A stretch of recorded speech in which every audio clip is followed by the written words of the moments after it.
Oji,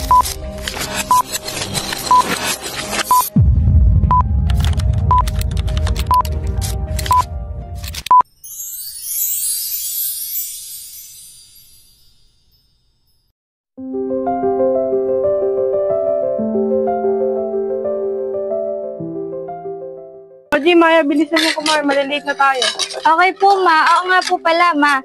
Kuhanan na daw po namin ng card sa Friday. O sige, kukuhanin ko. Tapusin nyo na yung pagkain nyo. Opo, Nay.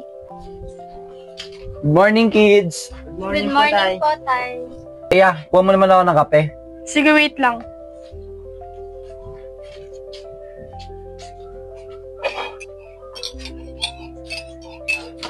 Ito na.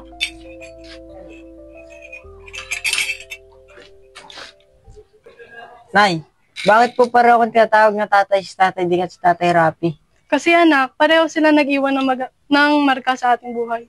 Ma, ano pong ibig sabihin nun? Ibig sabihin, may mga taong kahit sandali lang sa buhay mo, nag-iiwan ng mahalagang marka. At baka malate pa tayo. Di nga, alis na kami. Sige, ingat kayo.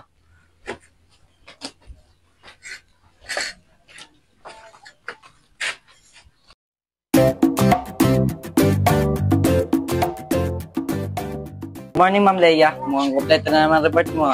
Siyempre naman, Ma'am Ben, may 2 bata akong pinapakain.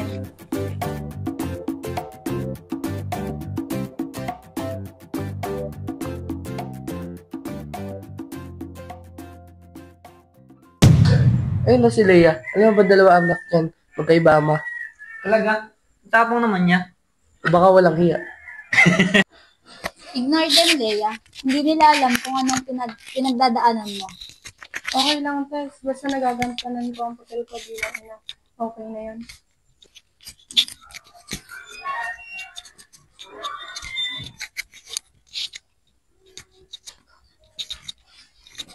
Good morning, Miss Ramiro. Leia, excellent job. Pero next time, i-check lang ang grammar. Yes, ma'am. Thank you po.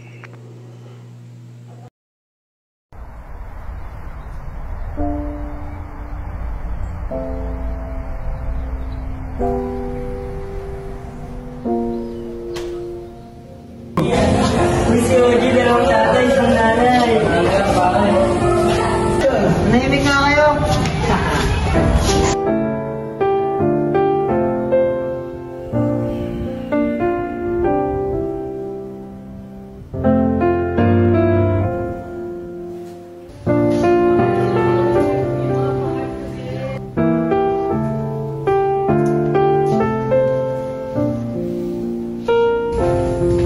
Oji, napapansin ko tahimik ka late.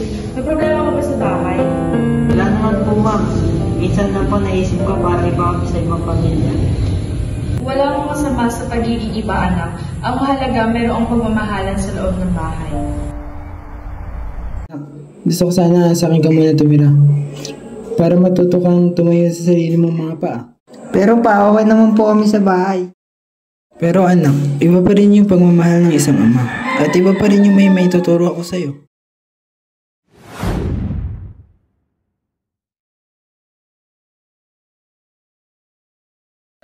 Leia, kamusta ka nga pala?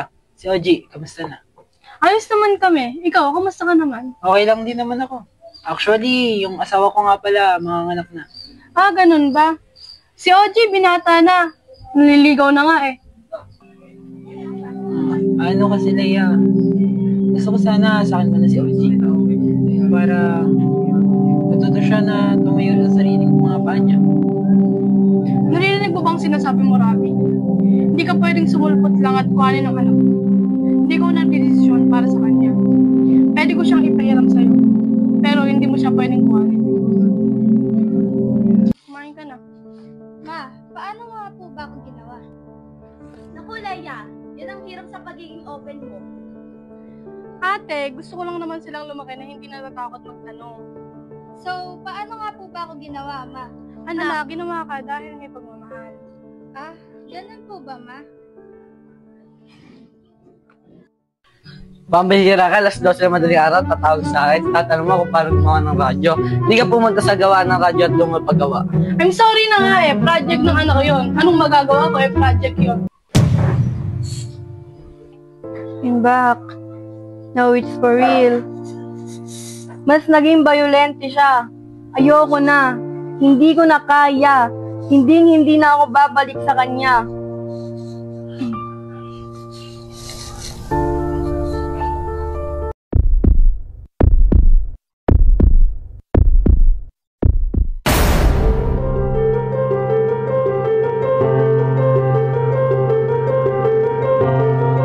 Para sa kababayan, para sa karapatan ng lahat. Akibara! Huwag matakot! Para sa kababaihan at karapatan ng lahat.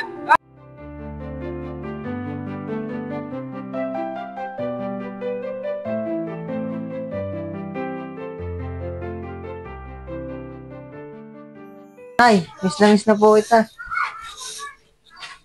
Anak, masaya ka ba sa daddy mo? Opo ma, pero mas masaya pa rin po sa feeling mo. Isipin mo anak, na may bahay kang uuwian kahit saan ka pumunta. Opo ma, salamat po. Ang pagiging ina ay hindi sukatan ng kasalanan o kahinaan. Ito ay patunay ng tapang, pagmamahal at karapatan ng isang babae na pumili ng kanyang buhay. Bata, ano ka ginawa? Hindi lamang sa puso, sa tapang, kundi sa pagmamahal. At sa dulo, natutunan ni Leia na ang pinakamagandang pagkakagawa ng bata ay ang pagtuturo kung paano maging malaya.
Gusto kong magsumbong sa'yo kapag pagod na